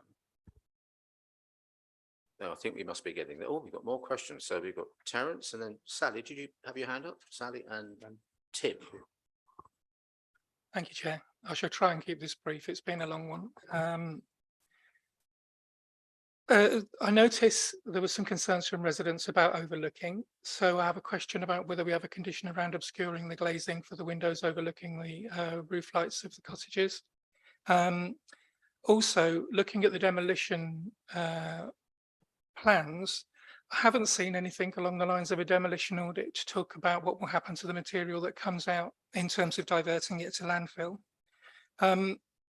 I think I'm right in saying that a lot of the brickwork that's coming down is probably from more modern extensions on the rear of the building. But I also think there's a good chance there may be some heritage stuff that'll come out of there. And if there are any bricks, they could easily be used to repair existing buildings in where, because they'll be of a similar stock, it kind of makes sense. I mean, I'm sure the developers knows there's a value in those and they may already be going, but it'd be good to see an audit to see about that. And then the last one is just a bit of a, I feel really sorry, and I do apologise, Richard, because we do seem to go toe to toe on sustainability every time we meet. But there are 3 pillars to sustainability, and one of them is people. Having a house that's too small can be stressful for some people and not very sustainable in that terms. We don't just control vehicles, as my esteemed Councillor Andrews to my right said. We also don't just consider energy as sustainability. We look at it in the round in terms of the health and well-being of the occupants.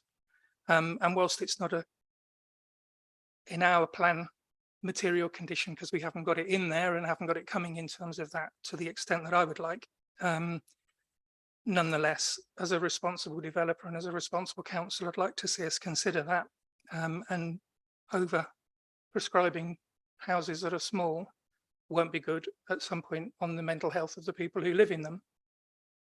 And I'd also proffer, as I sit here as a compassionate human, apparently, that some of the stuff that we're doing will have a negative impact on the mental health of the residents abutting this development. So I think, whilst we can't consider it, I think it's a point I'd like to make. And I guess I'd just finally like to say that, you know, an energy efficient house is still using more energy than a house that isn't there in the first place. So it's not always overly sustainable because we're generating more power the more houses we cram into there. But I do acknowledge the work that the developer's done on creating a super sustainable energy efficient development. But I do have those 2 questions.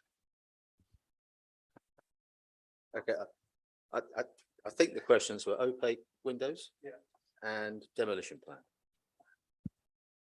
Thank you. Thank you for that, Councillor. Yeah, condition 28 on opaque windows and condition 12, slightly more than 11, but both are relevant on construction materials. And as to reuse of the historic fabric, there isn't a specific condition around it on the listed building consent, but I think that we could weave something into condition 12 around that. We could add a point on that. Very good, very good. I think Sally next, please. Yes, I was quickly writing everything down because so much has been discussed. Just sort of on the journey of watching this development from the beginning and wondering about, as everybody has, the number of houses in this plot. Having visited this plot twice a week for 30 years until it was shut, I'm trying to visualize the development as has been shown in the presentation. And I thought, what will I see when I go and turn into that after the development? What would I see from what I've seen for 30 years? The houses look lovely. They do seem to be an awful lot of them. There seems to be just one street down to the end. And all the things like size of the properties, there's one unit that's under the acceptable size. So that caught my eye. What you do with that, well, that's for debate. Parking obviously is always an issue.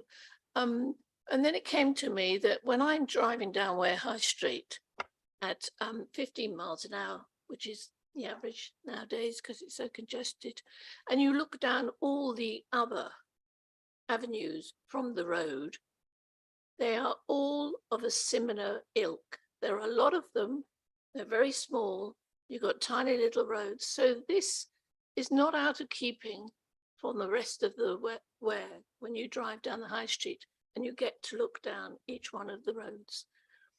So putting it all together and talking about buses and sustainability and this sort of thing, if you were to turn this down on any of those points put up just now, mental health, you would have to demolish most of where. So my conclusion, whilst they're all very valid points, and they certainly require being raised, I came a full circle and I look at this and I think, yes, it probably is okay in the big scheme of things. So I thought I'd just share that. Thank you very much, Sally. We can see this is why you've got no money left, because you were going to the bank every week for 30 years. Or were you paying in? Let's hope you were paying in, shall we? Okay. Tim.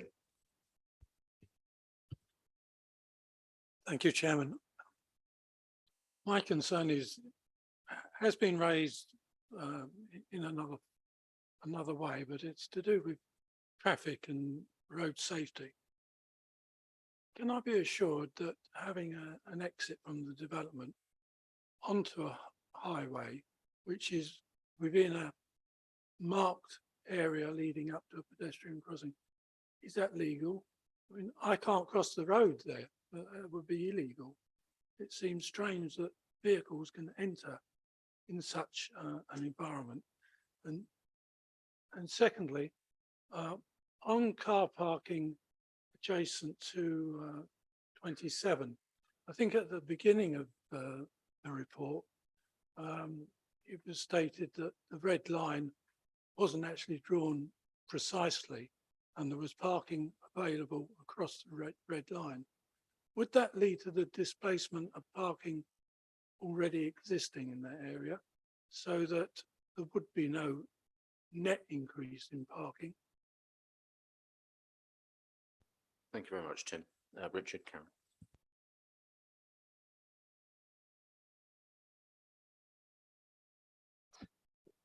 Thank you, councillor. This on the right hand side, that is their submitted location plan with the red line boundary. That's their application site. If you look on the right hand side, I'll point to it, it includes this area.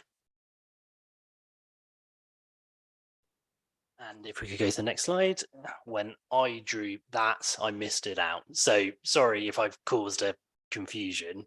If we could go back one slide, all the parkings within the site, within the applicant's control, that is an area which is not formally laid out at parking at the moment. There's no restriction that I'm aware of as to exactly how that space is used at the moment, but that is with the applicant's control, and it is a parking space which could be provided as a disabled parking space for this development. So apologies for the confusion around the red lines. The point I was trying to make was that putting in another 8 parking spaces doesn't quite add up to an extra 8 parking spaces on that site. Well, yes, there is the existing areas of both the site and the area adjacent to it here. Those are areas of hard standing. People can park there at the moment. They aren't formally laid out.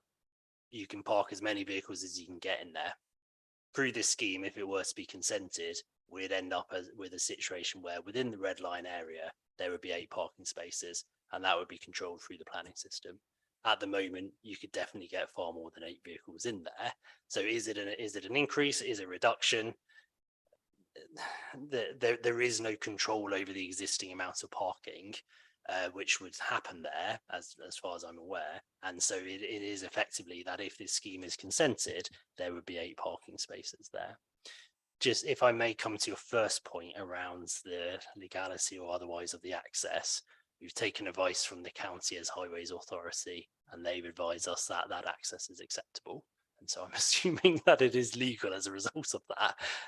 The key point is they are existing accesses, and they are accesses which are being used. So I imagine they predate the modern planning and highways regulatory systems, but they are existing accesses and so they will continue to be used.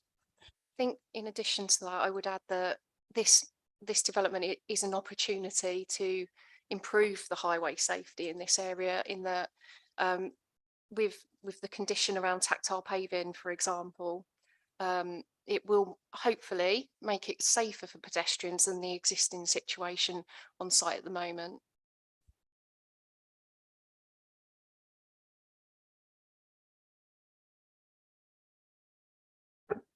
Yeah, to give Tim some comfort, I've been driving in and out of various of those over the years.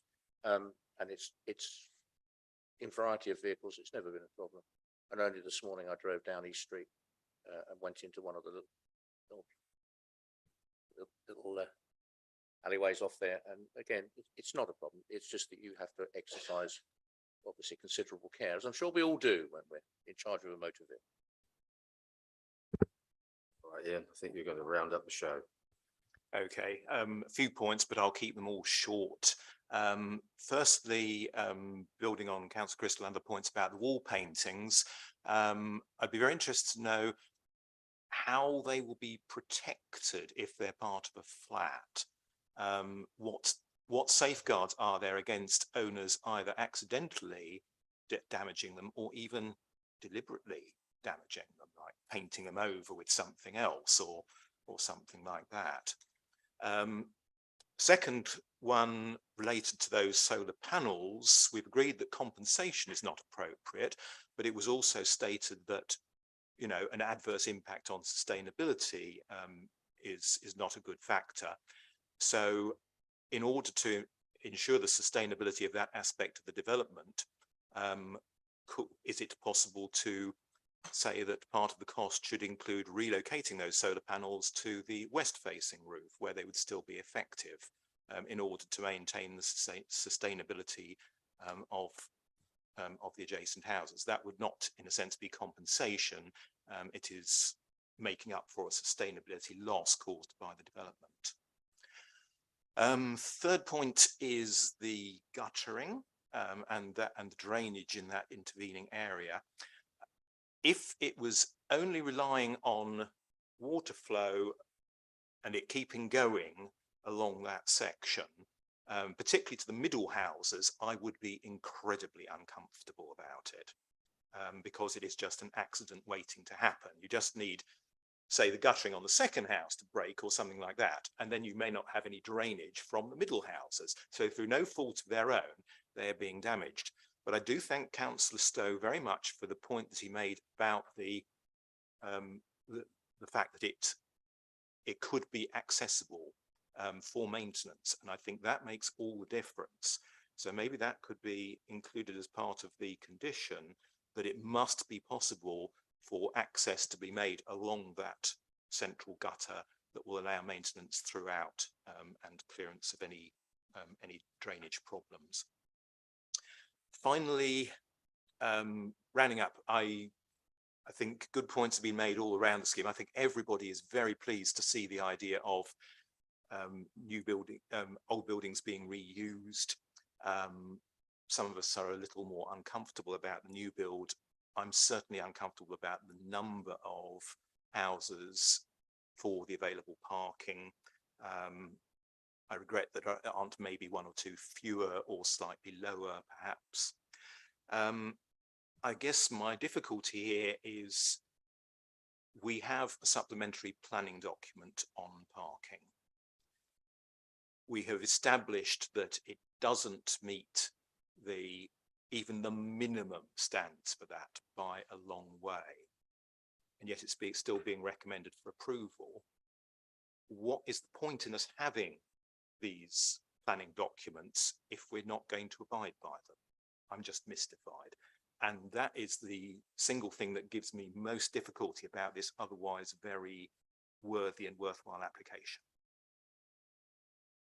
Thank you very much, Ian. So I'm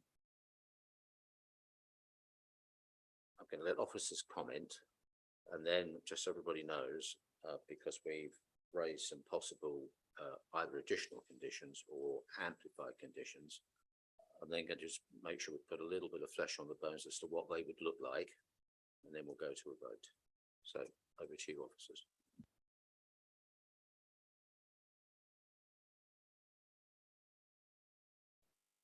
I think, Sorry, Karen, Sorry. I missed Suzanne, and given that I've said we'll move to a vote, I must take Suzanne now. Sorry, Suzanne. Thank you, Chair. Just a very quick one. I concur with Councillor Stowe. I did see somewhere in the documents, the 100 and odd documents that are within the actual application, reference to walkway gutter. So we need to make a clear condition that it is an accessible thing, but it is somewhere in there. I've been galloping around just now trying to find it. Thank you. Sorry, one very quick one. I don't remember seeing anywhere whether there were going to be any electric car charging points made available for these spaces. Sure, we're clear on that. Okay, where you go, Richard, Karen, then. I think the response is going to be a double act. Condition 5, electric vehicle charging points is in the scheme. Guttering, I've been looking at the proposed roof plans, and if you do look at them closely enough, it does show what I'm taking to be a flat section which runs all the way along that new build section. So a condition to require the detailed design and access to that would meet the tests, and so could be appropriate. I think Karen's going to come back on amount of parking. As to preventing damage to the historic fabric, the scheme, the list of building consents does include the bits which haven't been exposed, having a stud wall in front of it, which would protect it, and those which have already been exposed being these peepholes covered by perspex or glass. And so therefore it does prevent them being touched. In any case, their listed building, you need consents to do any alterations to them. Were someone to do that, either willingly or on purpose or not, they would require listed building consent. And if they didn't have that, then there are routes which the council can take to take enforcement or prosecution action regarding that. So we would be comfortable around that side of it. I think do you want me to touch on proposed conditions? No, because yeah. there's one more comment that you need to just deal with, which is that Ian came back to the issue of possibly doing something by way of relocating the solar panels. So Yeah, just need to comment there. thank you. It would just be outside of what the planning system can control. I'm not aware that we can require solar panels to be relocated to another part of a site. It's not a condition which would meet the tests because it's outside of the applicant's control. We don't know whether or not it could be done. It would need the consent of the owner, etc. We don't think it would meet the tests of reasonableness because in our recommendation to you, even if there is an impact on it, the scheme is still acceptable. And so it isn't something which we feel can be controlled or required by the planning system.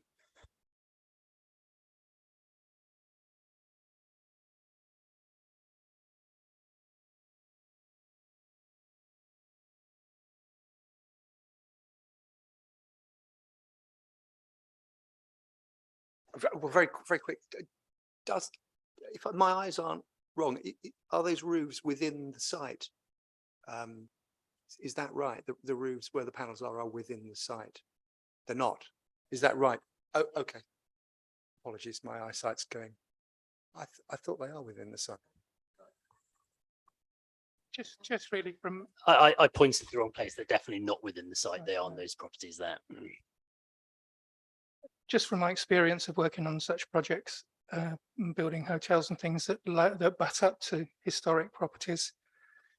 Generally in those negotiations, the householder has a bit of power, and I'm sure that that can be negotiated in signing the party wall agreement. And I also think that the drainage issues could easily be dealt with in the party wall agreement and making sure that the protection of those walls is right.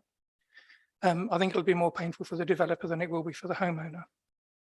Thank you. That's a very helpful comment.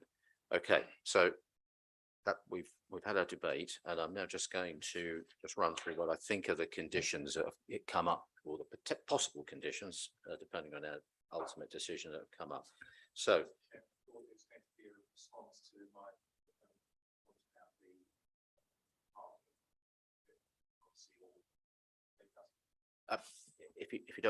If I may say, obviously we all heard your point, which is what's the point of having a policy if it isn't applied. I wasn't quite so sure that that was strictly relevant to this application. It's a point of general application, or it's a general comment, isn't And I it? think it is though, because Well, we're anyway, being all right, asked, that's fine. we're We'll being let- told that's that we're okay. supposed Okay, we'll to let Ca- judge we'll these let- things on the We'll let basis Karen, of it's okay, rules. Ian, we'll let Karen Yeah. comment that. Thanks, Chair. I think the point is around the parking SPD is that it's guidance, it supports our planning policy. Every site needs to be considered on its own merits, and we've been very clear in the report, in the conclusion, that we have had to arrive at an unbalanced decision here. So you're weighing up all of the policies, and there may be a scenario, and it's quite often the case that a proposal doesn't strictly comply with every policy. So you have to look at the proposal in the round. I think a couple of points on that, and we have covered these already, but it is a town centre location, and so we would look for a reduced parking provision on sites such as this. We are mindful of the fact that it's a constrained site, and you do need a certain amount of development to make this proposal viable. And when considering that, we have to also consider the merits of the scheme and the fact that this is enabling restoration of a listed building. And the viability review showed, and we have had it independently reviewed, that this is on the margins, the very margins of being viable. There is a long list of contributions which are included in the report that have been secured through section 106 towards mitigating this development. Richard did mention the sustainable travel, which is a consideration when you're applying policy. So it's a judgment for members to make. It's a difficult one, I agree. The parking provision is lower than what our guidance would require, but I think on balance, given the benefits of the scheme and the viability of the scheme, this is an opportunity to restore those buildings, tidy up the rear of the site and provide much needed housing. So the people that buy those properties, there will be 8 spaces. I'm assuming they will be allocated to particular properties. So those purchasing those properties will know whether or not they will have a parking space or not, and they will have to consider whether, when they purchase that property, they can live without a car. And I think that's a valid point that members need to consider when evaluating the balance of the policies that we use to consider applications such as this. Hopefully that closes the point on car parking. Yep, that's fine. We will have to assimilate all these in making a decision. So if I can just run through the potential conditions that have emerged during the debate. I don't put these in any order of priorities, just the way I happen to have made my notes. So tactile paving. Then we've obviously in various different ways talked about guttering. We're going to have something on guttering, and just in essence, what will that be? Because it's been discussed so much. I hope you've got some sense of what that will be.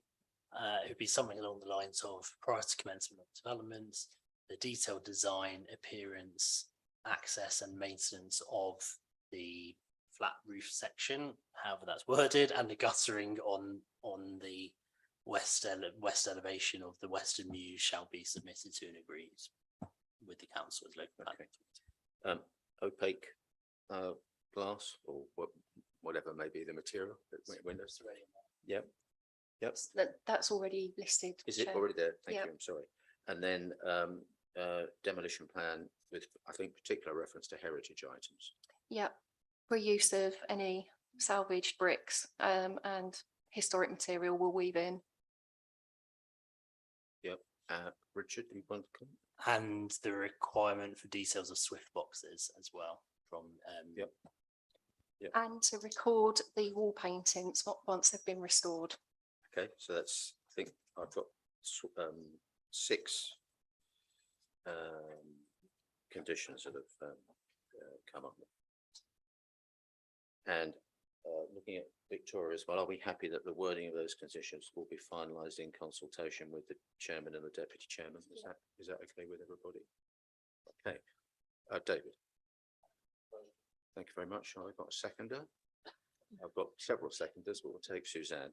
Now, just to be clear, and Peter's doing his duty and reminding me, we're going to vote separately on the planning application and then on the listed building consent application. So what we're doing firstly is the planning application. So I've got a proposer and a seconder. And let me just, because it's what we always do, just read again what the application is. So this is 321-2615 FUL.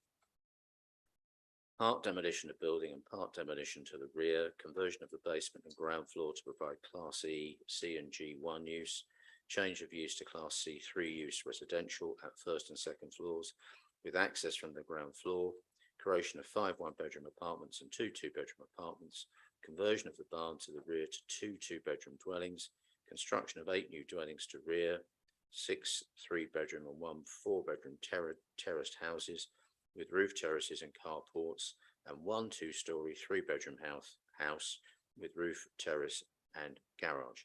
Associated drainage, cycle stores, bin stores, car parking and landscaping, together with the conditions covering the following, the precise wording to be finalised by officers in consultation with the chairman and the deputy chairman of this committee, being in reference to tactile paving,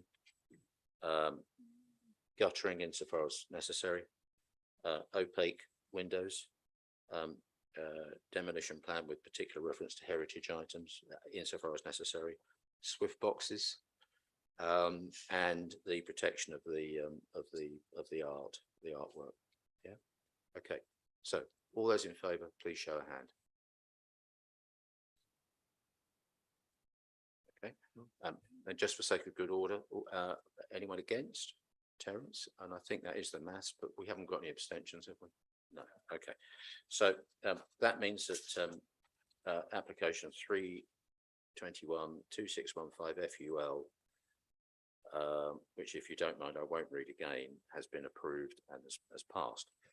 So we now move on to the closely related but separate application, which is the listed building consent application.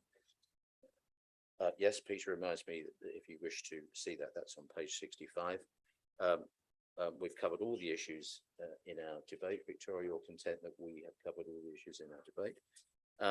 So I'll read the proposal and then call for a vote. So we're now going to move to a vote on application 321-2616 LBC, part demolition of building and part demolition to the rear, conversion of the basement and ground floor to provide Class E, C and G1 use, change of use to Class C3 use residential at first and second floors with access from the ground floor, creation of 5 one-bedroom apartments and 2 two-bedroom apartments, conversion of the barn to the rear to 2 two-bedroom dwellings, construction of 8 new dwellings to rear, 6 three-bedroom and 1 four-bedroom terraced houses with roof terraces and carports, and 1 two-story 3-bedroom house with roof terrace and garage, associated drainage, cycle stores, bin stores, car parking and landscaping. Do I have a proposer? Peter Ruffles is proposing. Seconder, Sally Newton, just beat you to it, Tim. All those in favour? And that is unanimous. So thank you all very much indeed. As usual, thank you very much for a very good and thoughtful debate. It's extremely good. Okay, now all I've got to do now is organise my papers so I can get back to the agenda, which we will find it, don't worry. Here we go. Yeah, thank you. Yeah. So we're now on item 6, which is items for reporting and noting. This appears, the papers are at pages 87 to 182. That is, as I say, just for reporting and noting. So we are noting. Item 7 is urgent business. There is none, as far as I'm aware. So thank you very much. At 2 minutes to 9, that closes the meeting. Thank you. And then we will now just have